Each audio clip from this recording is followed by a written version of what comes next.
Thank you very much. Poncho, how are you? I'm doing great. And again, Poncho's just a nickname, so Yeah, I I can't know. speak the same language. I'll get to that. I'll get to that. Okay. Erick, well known as Poncho, he comes from Mississippi, from the United States. It is a pleasure to have you here. Thank you for coming. It's been wonderful. The golf courses, the people, the accommodations, everything is beyond my expectations. I cannot wait to bring my family here. You just came from the downtown, isn't it? Right. What do you see of it? Took a quick tour downtown of some of the old churches, and the water system is just beautiful. You have a beautiful, beautiful country. Thank you for having me. Excellent, Poncho.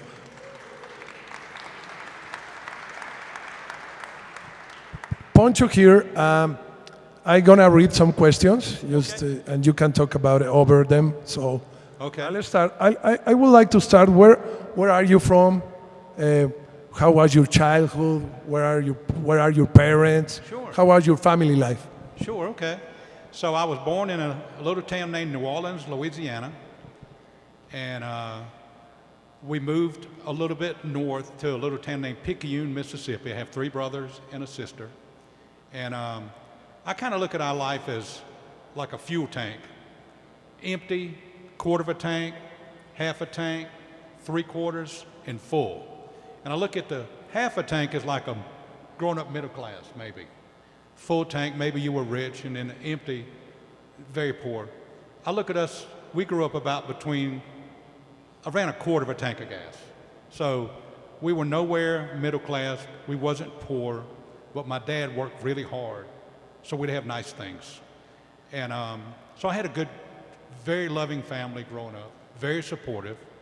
And that's basically, we played outside, we drank out the water hose, we didn't have iPads, we didn't have cell phones, we rode bicycles. It's a little different today, So that's basically us growing up. Another world. For example, my son is 13 years old. He cannot imagine a life without this. Oh, if my daughter loses her cell phone, it's the end of the world. Wow. Poncho, tell us about, I know your background, but tell us about the most challenging, one of the most challenging moments of your life when you were selling cars. Tell us that story. So I went to a junior college first, right out of high school, and I will never forget this. We had a small dorm, and I was trying to make some shelves for my books. Not a lot of books. I wasn't very book smart. And I looked over behind the cafeteria, and you ever seen those milk crates that says, "Thou shalt not steal" on the side of them? Yeah. Anybody ever seen them? It's the neatest, it's just, they don't want you to take these milk crates. Well, I thought it would be okay because I was making some shelves. Well, I rode a unicycle around campus, which is a little odd, but I did. I rode one and enjoyed it. Well, I went and got 3 of these milk crates, and I was riding my unicycle back to the dorm with these milk crates. And the security guy said, "Hey, you can't take those milk crates." I was like, "Well, I'm just going to make some shelving. I'm going to bring them back." Now, and I wound up having to see the dean of the college. I mean, it's also like it was a pretty serious deal. And he said, "Well, we're going to have a mascot this year, and if you'll try out for mascot, we'll let this slide." I said, "Well, can I keep the milk crates?" No, can't keep the milk crates. So anyway, they were the Wildcats, Pearl River Junior College Wildcat. I was the first mascot ever. And another tidbit, I'm actually going into the Hall of Fame in July. First mascot in the state of Mississippi. Wow. Anyway, no big deal there. Then I went on to a major university, Southern Miss, where I met Brett Favre. Okay. And I was the mascot there, the Eagle. Had a bunch of great stories there. But after college, I thought, I want to be my own boss. So I got into the car business. And I said, it'd be pretty cool to rent cars. So I would buy these cars, but nobody would rent them because they had so many miles on them. I said, okay, we just roll the miles back. You get in them, you're good to go because there's not any miles on them. Yeah. Well, that's illegal. They don't like that. Here is illegal too. Very illegal. Yeah. So anyway, I got in a lot of trouble. I know. And I thought it was the end of the world. Oof. And so I lost everything. And got in trouble with the state, went on a little vacation, find myself, I guess you could say. And anyway, I started my life over after that and got an opportunity by the grace of God. I give all my credit to Jesus Christ, I'm telling you. And I got into the recycling business. I know. Wait a minute. Just wait a minute. What was in your head when you got stuck in that moment, that bad moment of your life? Yeah. What were you thinking? I don't know. It was more about taking a shortcut because I grew up in a wonderful family that loved me very much. Always had everything you could actually want. And I think you just lose sight of what's important, lose sight of what you're trying to accomplish, and you try to take a shortcut. Because here's a guy here who grew up in a Christian home, a loving family, and decided to make a really stupid decision. Well, that's in the past. So now, tell us about the moment you met someone on the road, driving, and then you got into the recycling business. So I had a friend that was in the recycling business, and I was trying to figure, what do I do to start my life over? And number one, I owed all this money that I had to pay back. And I had just a friend of mine said, hey, my son is in the recycling business, and I don't know what all you're recycling here in Mexico, but he was big in the cardboard industry. Yes. So I went to help him, and I learned a lot about it. And I came back to Mississippi to start my own company. And it's very hard. One downstroke baler, and you got to have all this equipment, forklifts, containers. And one day I was driving from Hattiesburg, Mississippi to Baton Rouge, Louisiana. That's a really nice and big highway, isn't it? It's a long highway, and you never know. I mean, it's a long, good couple hundred miles I was driving, and I had a load of Gaylord boxes I was pulling on a flatbed gooseneck trailer. Now, if people don't know what a Gaylord box is, it's about the size of a wooden pallet, and you can put watermelons in them. That's a Gaylord box. A lot of the scrap yards use them. Yep. So I was taking some selling. I had 150 on the trailer. I was going to Baton Rouge. And I was driving down the interstate, and this truck started blinking its lights, trying to get me to pull over, and I'm thinking, I done spilt something's fell off. He's going to rob me or something. I'm in a bad deal here. So I pull over, and this gentleman gets out of this blue Dodge pickup truck, and he had a pair of those overalls that zip up all the way, like the mechanics would wear. And he said, I had a little bitty sign on the toolbox inside the truck, no phone number. It said Sumrall Recycling. I get emotional.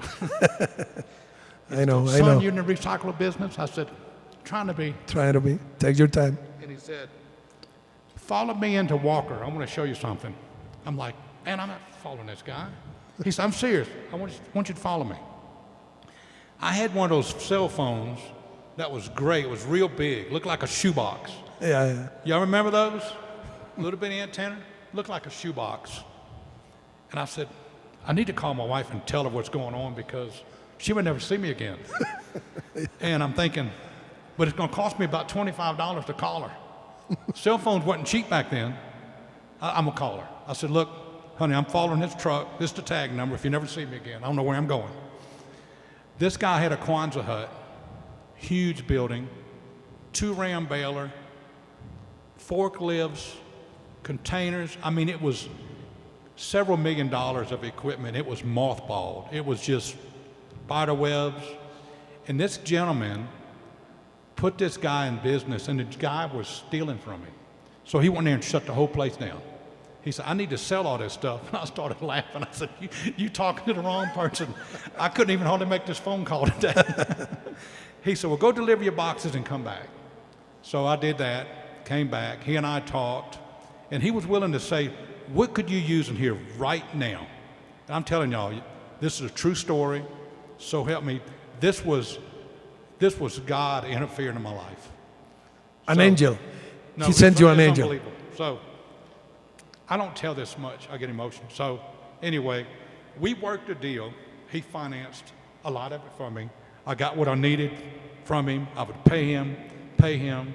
Over the course of about a year and a half, I wound up buying everything he had, and he financing it for me.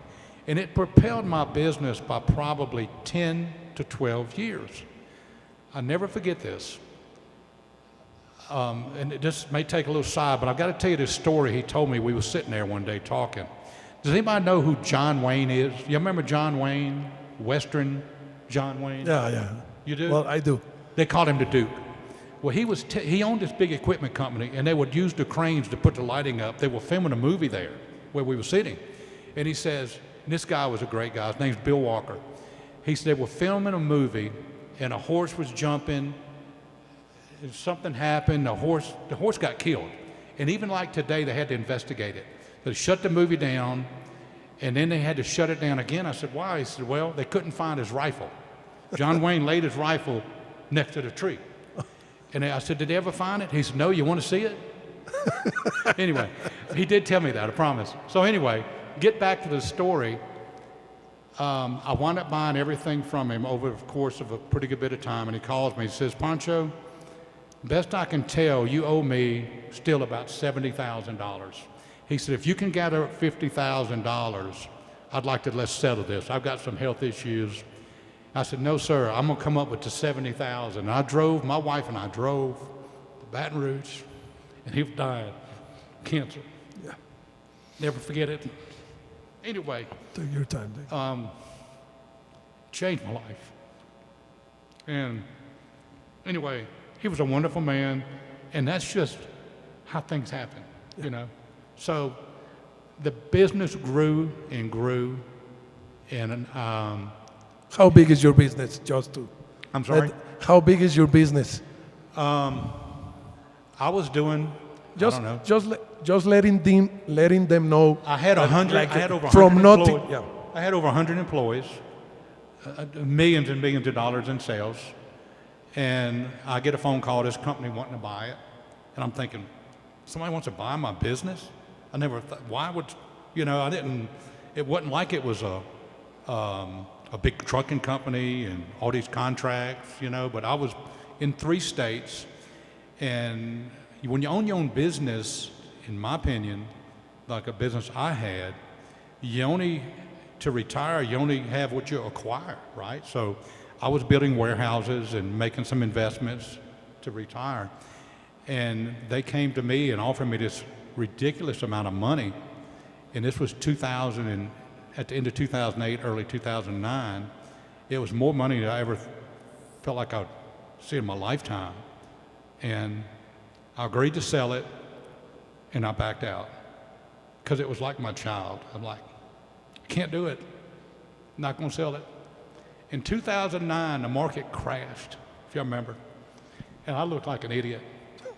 But it was an opportunity for me to grow my business because I could go get accounts that I couldn't get before. Yep. They just needed stuff moved. And they came back a year later and doubled their offer. Wow. How about that? And so my life basically is, and I told Carlos this, he got a sneak peek, shouldn't have told him. My life is like this. If you drive in your car, you have a rear view mirror, okay? And what's your rear view mirror for? Shows you where you've been, what's behind you. But look how big your windshield is. And it shows you where you're going. I'm a windshield guy. That's me. Excellent. Wow. That's a quiet story. How are you, Erick? Who calls you Erick? Who calls you Erick? That's your given name, right? My mother used to call me Erick. She passed away about 4 or 5 years ago. So no one knows who Erick is. No. But How did Poncho come out? So my grandfather lived in New Orleans, and he was he worked in a supermarket warehouse, drove a truck, and he was always the funnest guy to be around. And one day he wanted some help moving some furniture. So I got some of my buddies, we went to New Orleans to help him, and he had to give me this big old sombrero, and they were calling me Poncho. And years ago, if anybody remembers a CB radio, everybody had a CB radio. Well, my handle was the Picayune Poncho. So then fast forward to Pearl River Junior College, I was the first mascot they ever had, and they call the mascot Poncho today. And then when I was the Eagle, Poncho. And it's just, it's crazy because when you doing business with somebody and you tell them your name's Poncho, they don't forget you. You don't look like a Poncho. You know? When I first got here and I tell people I'm Poncho and they start talking your language, I'm like, oh, whoa, whoa, whoa, whoa. I can't, I'm nickname. Yeah, I know. And on Tuesday, right? There were 3 Ponchos playing golf. We was playing golf. Ryan McCullough introduced me to Poncho, and his dad was Poncho, and I was Poncho. Yeah, 3 Ponchos. 3 Ponchos now. There were 2 real ones, 1 fake one. Excellent. Tell us about about you being a mascot of a major university. I tell you, that was fun because nobody sees you, you know, because I was the Eagle mascot. I thought I may have sent y'all a picture. No. But I had this big beak. You look through the beak, you got these big eyes up here, big old feet. And I'll take a couple quick stories if we have time. Yeah, of course. We were playing Georgia, University of Georgia in Athens, Georgia. I don't know if anybody's football fans here, but they have these hedges behind the goalpost. They love these hedges. It's almost like they worship these hedges. And we had this little bitty sliver of fans in the corner of Georgia, Bulldogs. And everything else was red, Georgia. Well, I would get running as fast as I could, and I would land in those hedges, and I'd pretend like I was swimming. And it was smushing them down, and the whole place was booing. Boo! I'd get up and I'd run again and smush them down. And the next morning, after they kicked me out, I didn't even get to stay for the game. They ejected me, and there's a picture of me looking through the fence. Eagle ejected before kickoff. You know, they loved them hedges. And then in Alabama, where we was playing Crimson Tide, Roll Tide, and we're just a small college, University of Southern Mississippi, they love Bear Bryant. Do y'all know who Bear Bryant? Legendary coach. They called him the Bear. Well, I got this big stuffed teddy bear, and I kind of cut around the arms, legs. So when I climbed up that goalpost, I was ripping it to pieces. Feathers going everywhere. And something hit me. I was wearing these like leotards, these big old feet, and it stung as a policeman. They drugged me down, took me to tunnel. I got kicked out of Alabama. And I could go on for days about stuff like that. Wow. But it was fun. Yeah, I know. You are what I call a life enjoyer. You just enjoy life. Well, you know what? People ask me, Poncho, you know, you lived the American dream. I don't know if that's true or not. Would I do it again? I don't know. I know. Poncho, what is important for you today? How do you contribute in Mississippi to make your town a better place to live? I do a lot of things that I just don't tell people about. You know, you see people. One thing, my daughter, she's 23 years old now, but every Saturday morning we go eat together. If there's a policeman in there or military uniform, we'd always pick up their lunch, their breakfast, whatever. And I remember one day we were walking to this place to have lunch, and there were 23 military people walking in. She said, Dad, we'll take care of it. But we give back in our community. We help best we can. We support a university. Okay. You know, we support our church. Okay. You know, we support, there's a lot of causes that my wife's dear to her, you know, and you want to do, you know, I feel like, I got so many breaks, I feel like I made some mistakes that, like when I sold my company and they called me, we were driving to the beach and the bank called and telling me about the wires coming in, and I pulled over and cried. Didn't feel like I deserved it. But here we are. Excellent. Yeah, here we are. So tell us about your hobbies, who you spend your time with. Carlos can attest that I play golf. I'm not any good at golf. Is that called playing golf? I love playing golf. I just like the social aspect of it. My daughter and I We do a lot of offshore fishing, Okay. big game, whether it's tuna, marlin, whatever. I love spending time with my family. We just got back from Rome, Greece, Sicily, Florence on a 2-week vacation. We had the most wonderful time. Anytime you're with your family, to me, is wonderful. You're a pilot, right? I have a small plane. I love to fly. I do. It's just something I enjoy. I can take it or leave it. And I hunt, not a lot, but I got 5 guys I hunt with, and they all here on this trip, all 5 of them. And I don't know. I'm just so thankful for what God has done in my life and where I'm at today. Excellent. Your daughter, one of your daughters work with you, right? One of your daughters? Yeah, Lainey is 23 years old, and she works with me, and she's getting her master's in commercial real estate, because that's what we do now. We've got some real estate, some like shopping centers and warehouses and stuff like that. What do you see when you see your daughter? What do you see? Well, now I see a lot of me and her for what I do today, because she's always asking me questions like, I'll give you a good example about my daughter. I bought this lot, I don't know how many years ago, in this new neighborhood they were going to develop. Hadn't been developed. I bought the lot, and I almost forgot I had it, to be honest with you. She's going to Southern. She says, Dad, why don't we build a spec house in that property you have over in the Preserve by the Hattiesburg Country Club? I'm thinking, I can't believe I didn't think of that, So we built a spec house. She stayed in it for 4 years, actually sell it. You can make money if we sold it today. But she thinks ahead. That's why I always try to tell Lainey, look, I try to instill in my daughter, think ahead. When you get to where you're going, what do you want to do when you get there, and how are you going to get back?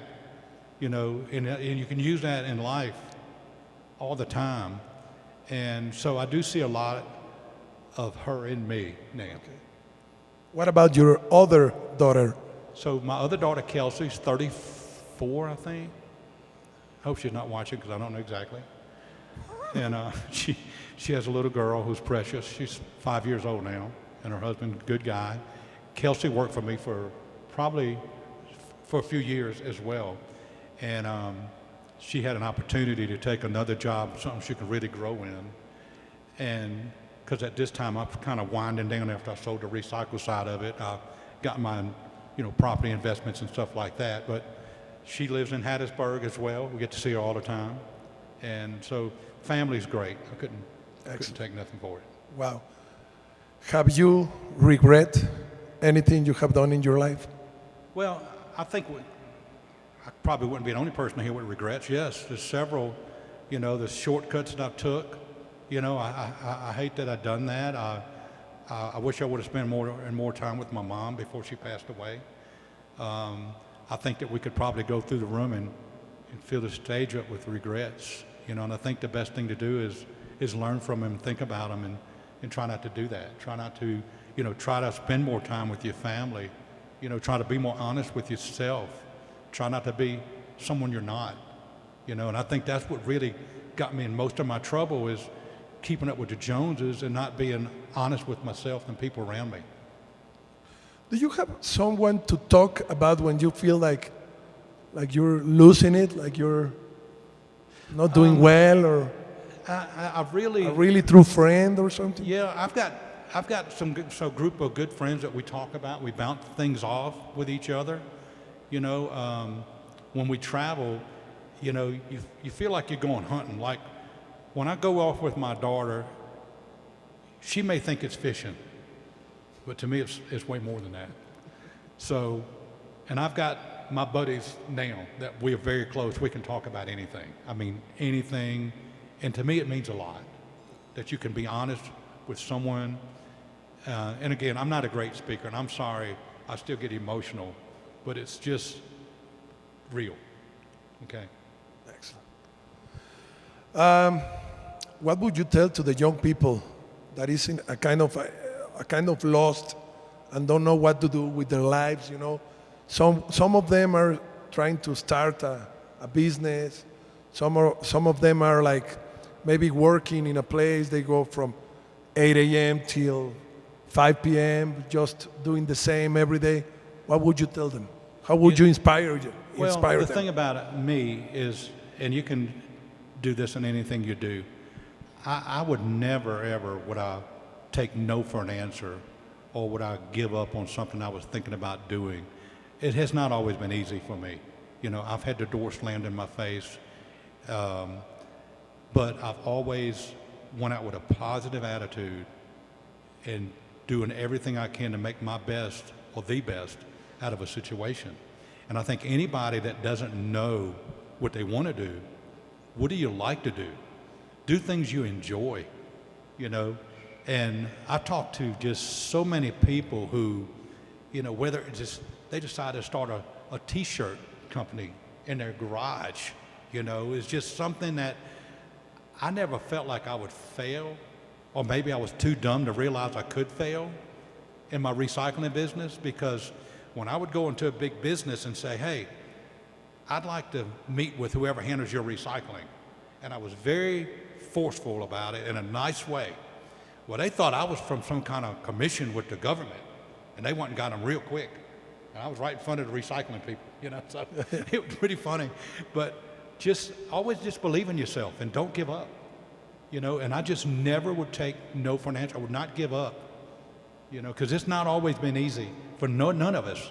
You know, if somebody in this that's successful in this room and it was easy, it's just something, I missed something. How is working with your brothers? Because you work with your daughters, but how is working with your brothers? My brother Randy is kind of, he's up in Tennessee right now, and he worked with me all through me building my recycling company. Him and his wife both. They were machine operators. They worked in the plant. I was more outside of the plant, and it's good to have people that you know you can trust, you know. And I'm not saying that, you know, employees are bad, nothing like that. It's just something when there's blood involved, you know, you really can trust them. You can put your faith in them. You can bounce ideas off of them. And after I sold the company, you know, he went on to do something else. And we had the opportunity about 4 years later to get one of the contracts back. And I really didn't want to. I didn't want to. I was happy where I was, but I knew that Randy missed it. He missed the recycling. So I said, I tell you what, if I get this contract, we're going to do it. So I got the contract back in a little town named Franklin, Tennessee, which is just north of Nashville, Tennessee. And it was a big contract with the city. And I can proudly say that it's all his now. We worked it together, and he's been very successful, and it feels good that I was able to help him as he helped me. Okay. What do you see? You said you have like 100 employees, right? 100 employees. No, You have 100 employees at the recycling business? Uh-huh. Employees, 100? Or how many? 100%? Yeah, no, 100 employees. Oh, you know, I think when my business got Excuse my English, sorry. Yes, I think when my business got so big that when I would walk through the recycling plant, I had a building that we ground a bunch of plastic. I had a drink destruction building. We baled cardboard. And I would know everybody like, hey, Kelly, how's your wife doing? Or, hey, you know, Sandra, run the scale house. You know, I knew everybody. And one day I walked through there and I didn't know a lot of the people. And it scared me. I'm like, you know, I used to talk about their children. You know, we talk about they having problems here, or something happened here and you could help them. And it got so big, I didn't know them. I didn't know their names, some of these people. I'm thinking, I can't believe I've gotten this big, because I grew this business where my biggest asset was my employees. I've always said that my business was successful because not of me, my employees. My employees are the ones that made this happen, and I didn't know them anymore. And it was like a defining moment for me. And that's about the time that this company approached wanting to buy the company, and I felt like it was time, because I really like to have a relationship, and it got harder and harder as you grow and grow. So they're like a part of your family. Yes, they are your family. Okay. If they hurt, you hurt. If their house catches fire, you want to do everything you can to help them. You know, if their car breaks down, you want to help them fix it, you know. And it's just the way it is. It's the way it was for me. Okay. Poncho, tell us something about, some people knows here that Mississippi is one of the, how could I say, it's not a very developed state, right? It's not, and but you know, it's a good state. It's a fun. I've enjoyed it as home. You know, to kind of put in perspective where I am, down at the bottom is the Mississippi Gulf Coast, Biloxi, Gulfport. Yep. You know, and then we're about 90 miles straight up north in the middle of the state. Hattiesburg, the main industry where I'm from, is the hospital and the University of Southern Mississippi. And Jackson, Mississippi being our capital. But it's a lot of industry in the state of Mississippi. You know, whether it's technology parks, one of the largest manufacturers of transformers is in Mississippi right above us.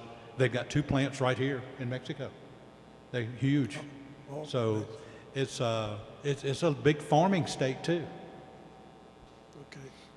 But now, finally, all the people knows Poncho very well. So what would you say just to close this beautiful talk we had? What would you tell us? Well, I appreciate the opportunity, and this is not something that I do a lot. I'm sure you can tell it because of my, I get so emotional talking about some of the opportunities and struggles that I've had in life. And, you know, I thought, you know, do I really want to do this? And Brett was like, I'm going, you going with me? I know. And I said, okay. So to me, this has been pure gratification. And I thank y'all for listening to me. The hospitality here has been unbelievable. And the food, we do not have real Mexican food. When you go to a Mexican restaurant in Mississippi, they bring out some chips and salsa. I haven't even seen chips and salsa since I've been here, which has been wonderful because when we first got into town, we stopped at, like, it's a kind of an open air taco place. I don't know the name of it. Tarascos. Oh, go there. It was fine. And you had taco de carnitas, playing golf. I've had tacos for days. It's been wonderful. And but the food, everything that we've done, all the people that have participated in making this happen, thank you. I've enjoyed it. You're in the real estate business. Because when we were up there, we went to a restaurant and you said, ask for Poncho and everything will be for free because he owns the place now. No, Harrisburg is not really big. So no, it's not. If you ask for Poncho, everyone knows Poncho. No one knows Erick, but everyone knows Poncho. Well, it's been home since 1981. And when you're at a place for that long and you in business and you participate and try to help your university, you're involved in your churches, you get to know a lot of people. Yeah. And I'm blessed to have done that. You might open a really good Mexican restaurant over there, maybe. I don't know. I think if I'm going to eat Mexican food, I got to come here. Okay. So, Poncho, we're really, really thankful to have you here. I do know that you don't do this at all, maybe once or twice in your life. So we are really thankful. Thank you very much for coming, and we look to see you soon. Well, thank y'all so much for having me. I really appreciate it, this opportunity to share my story.